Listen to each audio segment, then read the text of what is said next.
today I'll be giving a workshop on how to safely sharpen a chainsaw chain with the Sthil 2-in-1 chainsaw sharpening tool. Normally what you would have to do back in the old days is use a normal file to be able to do it correctly. You'd have to have all sorts of measuring tools to make sure that you were getting the appropriate depth and ensuring that you had a long-lasting chain with all of the correct measurements.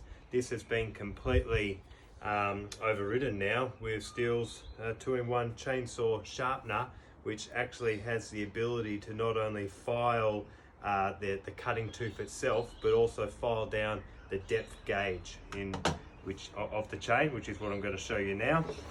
First of all, obviously we'll take the chainsaw chain cover on. We always put that back on afterwards to make sure that we protect the chain and keep it long and lasting.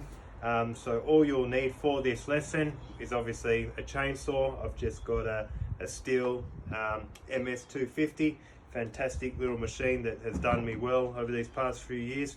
You'll need a 2-in-1 chainsaw blade sharpener, and also some vise in order to safely secure your chainsaw. There's a lot of things on the market from a traditional vise. Still has a couple of little vise attachments that you can actually use out on the field, but what I've just made up here is with a G-clamp and a nice little piece of timber.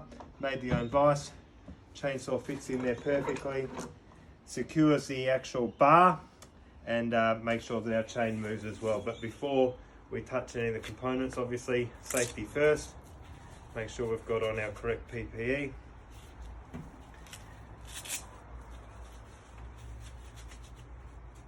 Because after this our chain is going to be very sharp. Glasses on as well. So as you can see, we've got our chainsaw here. It has been tensioned, torsioned to the point where we can still move the chain, but we do have a higher tension whilst we're sharpening, just because we don't want that lateral movement. So if we think it still needs a bit more of a tighten, we can just tighten that there. I'm happy with how much that's moving at the moment, and we've still got the ability to move the chain. Also, before we sharpen a chain, make sure you clean it as well. Get off all of that grime and all of that wood dirt, and that way we can actually see what we're doing. And if we come in close, have a look at all of the cutting teeth. There's actually a guide mark on each one, and that actually shows the angle that we are going to sharpen the chain. And we just have to make sure that our cutting edge is at the same angle as that line, which it is at the moment, which is fantastic. The next thing we always do before we start sharpening chain is we actually work out which tooth is the smallest. And from that small tooth, we're going to mirror every other tooth, because otherwise our chain won't be able to cut correctly. And you'll also notice that there's a left hand and a right hand cutting tooth. The reason they all alternate is to keep the chain bar going in a straight line. If they were all right-handed, obviously we'd be cutting too much to the right, and it would be too hard to use. So that's the beauty of the chain there. So I'm just going to find which one I think is the smallest at the moment. That's a small one there. They all seem to be pretty much the same size, and I'll start with this one, which is good. First thing we're going to do when we do start is make sure that we identify which chain tooth we're starting with. So I'm just going to colour this one in now. Wonderful, that's a green one, and when we go around we'll be able to see. We can get all these old tools out of the way now because they're no longer necessary now that we have the new 2-in-1 sharpener. And it's exactly this. The beauty about this is normally we would not only have to file the inside edge of our tooth, but we'd also then have to file down the depth gauge. And the reason being is the depth gauge actually decides how much of the cutting tooth is going to go into the timber. So if your depth gauge is filed down too far, you'll be taking out big chunks of timber. It'll be a rough cut. So what we want is the depth gauge to just be slightly lower, not even a mil lower than the cutting edge. And the beauty about this new tool from Sthil is that it actually does all of that measuring for you. So we only have to effectively just put the file in the position. As you can see here, we're going to go in this direction away from the tooth, and also I'm just going to put this up as an explanation, just as an idea there. You want to be filing at a 90-degree angle. So as we file it at a 90-degree angle, it means that we get a straight cut, and then we can just have a go. Let's see how. Do a couple of moves. I'm happy with 3 at the moment. Already I can see my cutting edge has been filed down quite nicely, and you can also see the top of the depth gauge just has a little bit of a file mark on it as well, which means I've done 2 jobs in one at the same time. And as long as I know that I'm pushing just with a bit of pressure in that 90-degree angle going straight out, we'll know that we'll do each one absolutely correctly.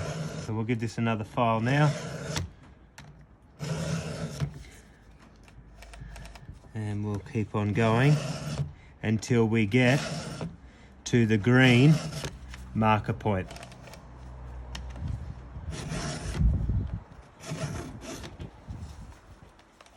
We'll cut this out later on.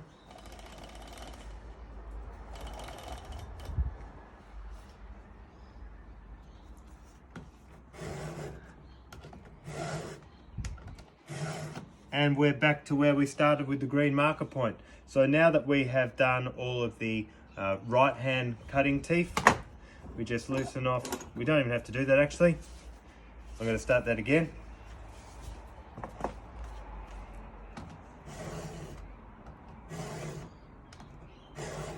And that's the last one before the green cutting tooth.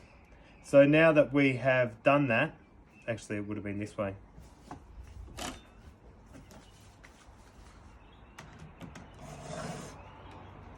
2, 3, making sure I'm going 90 degrees, file down on the depth gauge there, and we're back to the green, which is where our starting point was.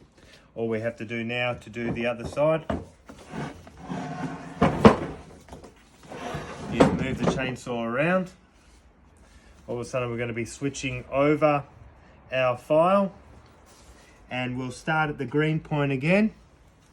Now all we're doing is filing in the opposite direction, still at that 90 degrees. 1, 2, 3. Go to the next one now.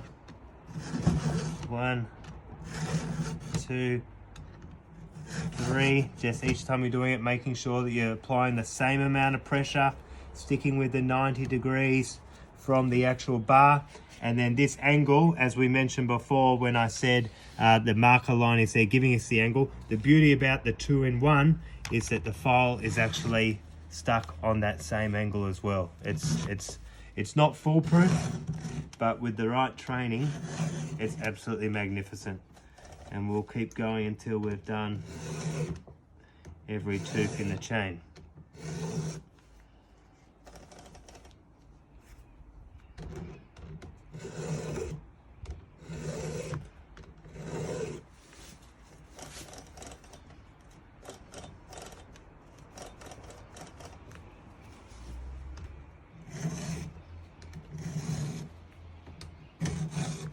And we're back at the green marker point, which is where we started off.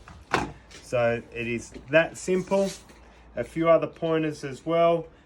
Once we do take the chainsaw out, always make sure we've got a nice straight bar. Everything is clean, it's well lubricated, and of course, once we're finished, the cover goes straight back on to ensure the life of your chainsaw.